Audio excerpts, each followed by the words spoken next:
மாணவர்களுக்கு வணக்கம். நம்ம இன்றைக்கி பொதுத்தமிழ் 1லேருந்து வல்லினம் மிகுமிடங்கள் மிகாடங்கள் பற்றி பார்க்கலாம். இந்த வல்லினம் மிகும் இடங்கள் அப்படின்னா என்ன அப்படின்னு பார்க்கும்போது, வல்லின மெய் எழுத்துக்கள். வல்லின எழுத்துக்கள்னால் உங்களுக்கு என்னன்னு தெரியும். கசட தபர. அதிலேயே ஒரு குறிப்பிட்ட எழுத்துக்கள் சொற்களின் இடையில் வரும்.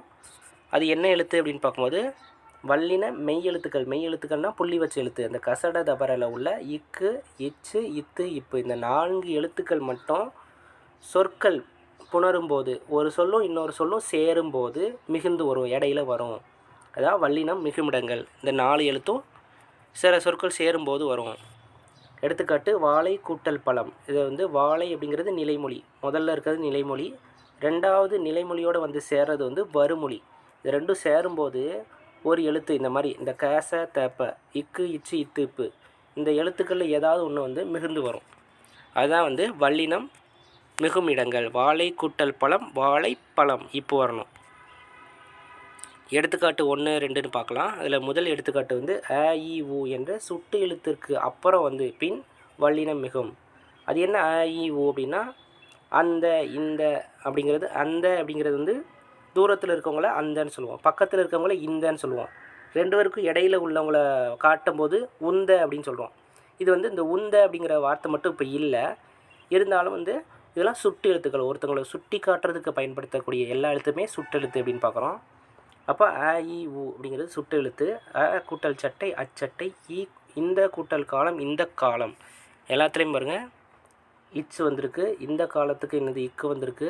ஓ கூட்டல் பக்கம் உப்பக்கம் இப்போ வந்திருக்கும். அடுத்து ரெண்டாவது ஏ என்ற வினா எழுத்தின் பின் வல்லினம் மிகும். ஏ கூட்டல் திசை எத்திசை இத்து வந்திருக்கும். எந்த கூட்டல் பணம் எந்த பணம் இந்த மாதிரி வந்திருக்கும். அடுத்து மிக என்னும் சொல்லின் பின் மிக அப்படின்னு சொல் பயன்படுச்சுன்னா அதுக்கப்புறம் வர வார்த்தையோட கண்டிப்பாக என்னது வல்லினம் மிகும். எப்படின்னு பார்க்கும்போது மிக கூட்டல் பெரியவர் மிகப்பெரியவர் இப்போ வரணும். அடுத்து அதற்கு இதற்கு எதற்கு என்ற சொல்லின் பின் வல்லினம் மிகும். அதற்கு கூட்டல் சொன்னேன் அதற்கு சொன்னேன். இதற்கு கூட்டல் கொடு இதற்கு கொடு. எதற்கு கூட்டல் கேட்கிறாய் எதற்கு கேட்கிறாய் இக்கு வரணும். அடுத்து 8, 10 என்ற எண்ணிற்கு பின்னால் கண்டிப்பாக வல்லினம் மிகுந்து வரும். 8 கூட்டல் தொகை 8 தொகை இத்து வரணும். 10 கூட்டல் பாட்டு 10 பாட்டு. இது தவிர மற்ற எண்ணு பேர்கள்லாம் வல்லினம் மிகாது. இந்த 8, 10 மட்டும்தான் மிகுந்து வரும். அடுத்து ஓரெழுத்து ஒரு மொழியில் மிகுந்து வரும். அது என்ன ஓரெழுத்து ஒரு மொழினா ஒரு சொல் ஒரு வார்த்தையே ஒரு மொழியாக இருக்கும். இப்போ தீ அப்படின்னா என்னது ஒரு வார்த்தை. ஆனால் தீனா என்ன பொருள் நெருப்பு அப்படின்னு அர்த்தம். பூ அப்படின்னா மலர்னு அர்த்தம். இது ஒரு வார்த்தை ஆனால் அதுவே ஒரு பொருள் தருது. இப்போ போ அப்படின்னா என்ன அர்த்தம் செல் அப்படின்னு அர்த்தம். போ அப்படின்னு அர்த்தம். அப்போ அது ஒரு வார்த்தை தான் ஆனால் அதுவே ஒரு பொருளை தரதுனால ஓரெழுத்து ஒரு மொழி சொல்லுவோம். இந்த மாதிரி ஓரெழுத்து ஒரு மொழி வந்துச்சுன்னா கண்டிப்பாக அதுக்கப்புறம் என்னது வல்லினம் மிகும். தீ கூட்டல் பிடித்தது தீ பிடித்தது. பூ கூட்டல் பறித்தான் பூ பறித்தான். அடுத்து திசை பெயர்கள் வந்துச்சுன்னா கண்டிப்பாக என்னது அந்த சொற்களில் அதன் பின் வல்லினம் மிகும். வடக்கு கூட்டல் தெரு வடக்கு தெரு. கிழக்கு கூட்டல் திசை கிழக்கு திசை. அடுத்து இரு பெயரிட்டு பண்பு தொகைகளையும் வல்லினம் மிகும்.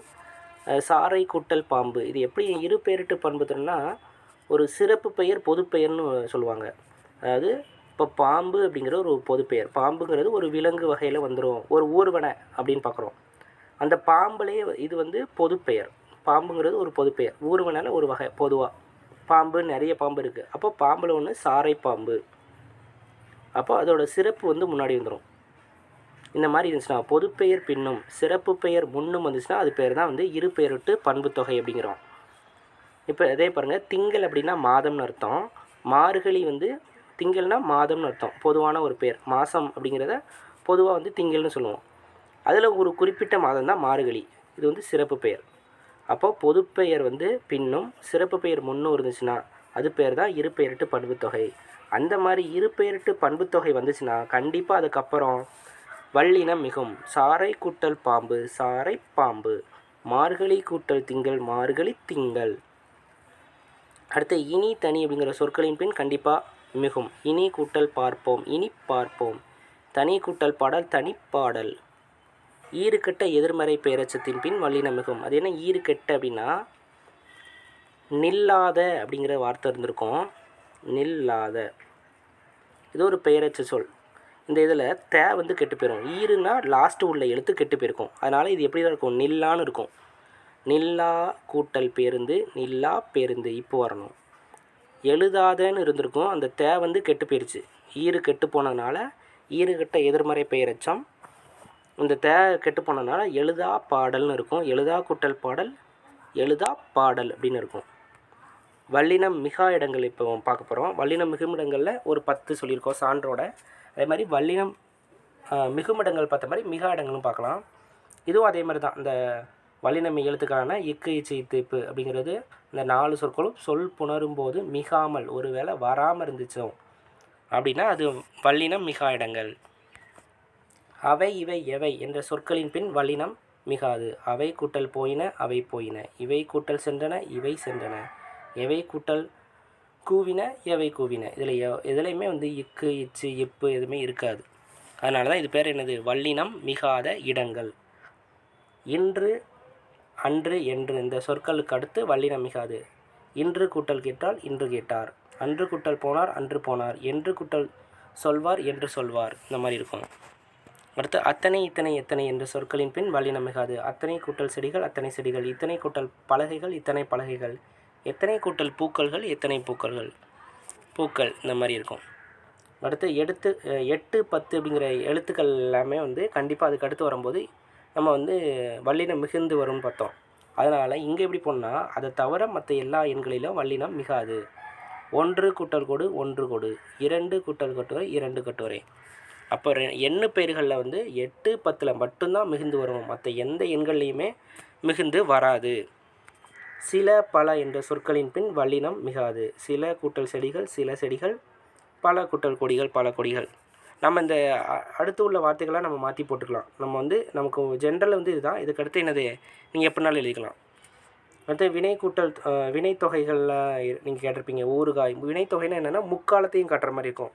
அது என்ன முக்காலத்தை காட்டுறது மாதிரி அப்படின்னு பார்க்கும்போது ஊறுகாய். ஊறுகாய்னா ஊறுகின்ற காய், ஊறிய காய், ஊறும் காய் இந்த மாதிரி இருக்கும். சுடுசோறுனா சுடுகின்ற சோறு, சுட்ட சோறு, சுடப்போகும் சோறு இந்த மாதிரி இருக்கும்.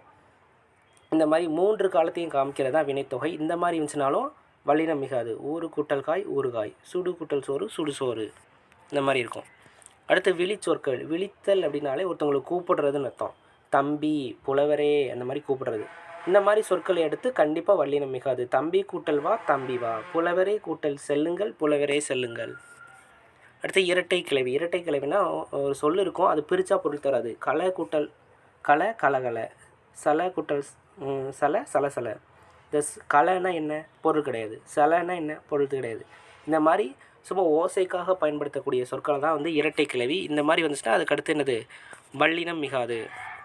அடுக்கு தொடர் அப்படி இல்லை. அடுக்கு தொடரில் வந்து 2 வார்த்தை அதே மாதிரி இணைஞ்சிருக்கா, 2 3 வார்த்தைகள் இருக்கும். அந்த வார்த்தைகளில் வந்து எப்படி இருக்கும் அப்படின்னா, ஆனால் அது வந்து பிரிச்சா போத்துடும். பாம்பு அப்படிங்கிறது ஒரு என்னது ஊர்வன. கயிறு அப்படிங்கிறது அது ஒரு பொருள். இந்த மாதிரி பொருள் தர மாதிரி இருக்கும். இது அடுக்கு தொடர். அது வந்து 1 2 அப்படி அதே வார்த்தையை மறுபடியும் வரும். பாம்பு கூட்டல் பாம்பு பாம்பு பாம்பு. கயிறு கூட்டல் கயிறு கயிறு கயிறு. இந்த மாதிரி இதுக்கு இடையில வந்து வல்லினம் மிகாது. அதுக்கடுத்து அம்மை அப்படிங்கிற இடைச்சொல்லுக்கு அப்புறம் வல்லினம் மிகாது. அம்மை கூட்டல் கொடிது அம்மை கொடிது. அம்மை கூட்டல் வாளி அம்மா வாளி. அவ்வளோதான். இதுதான் வந்து வல்லினம் மிகும் இடங்கள் அப்புறம் மிகா இடங்கள். இந்த 10 பாயிண்ட் எழுதினாலே போதும், உங்களுக்கு வந்து முழுமையான மதிப்பெண் கிடச்சிரும். இது தெளிவான எக்ஸாம்பிள் மட்டும் கரெக்டாக என்னது எடுத்து காய்ச்சி எழுதினீங்கனாலே போதும், உங்களுக்கு முழு மதிப்பெண் வந்துடும். நன்றி. இந்த வீடியோ வந்து உங்களுக்கு பிடிச்சிருந்தா லைக் பண்ணுங்கள், ஷேர் பண்ணுங்கள், சப்ஸ்கிரைப் பண்ணுங்கள். நன்றி.